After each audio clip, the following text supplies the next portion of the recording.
It was a cold evening in New York City. The wind swept between tall glass buildings, carrying the smell of roasted peanuts from a nearby street cart.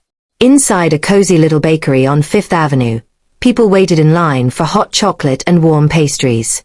Among them stood a man in a dark suit, tall, confident, and perfectly dressed. His name was Mr. Richard Evans, one of the richest businessmen in the country. He owned hotels, companies, and luxury cars.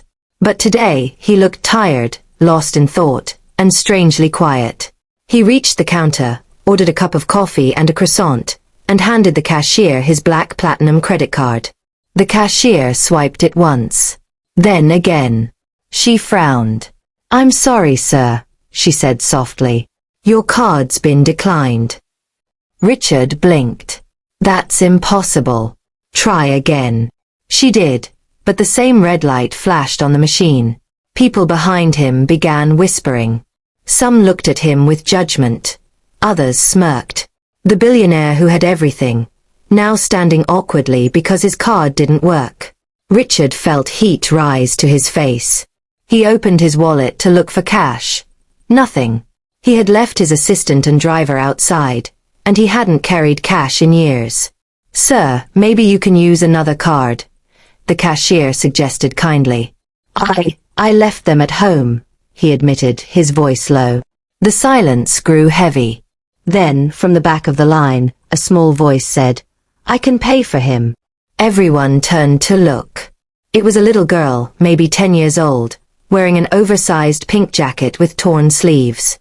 Her shoes were old, and her hair was tied in a messy ponytail.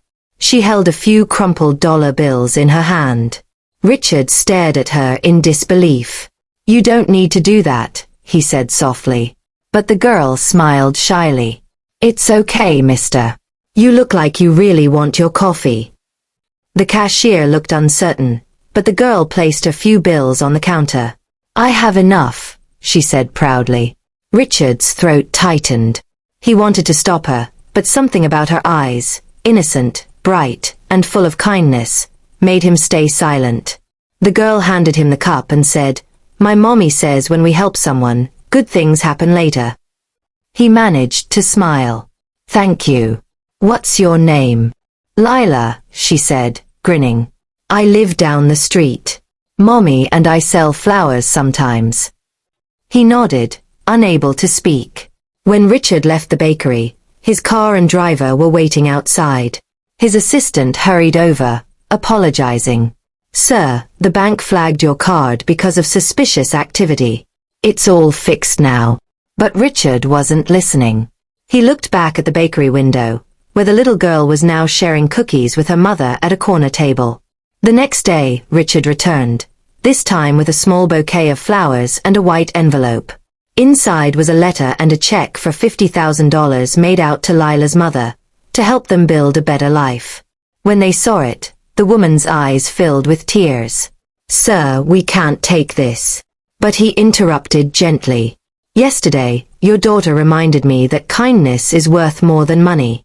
Please, let me return a little of that kindness." Years later, that little girl would grow up to own her own bakery on that same street. Above the counter, she kept a framed photo of a simple coffee cup with a note underneath. One small act of kindness can change a life.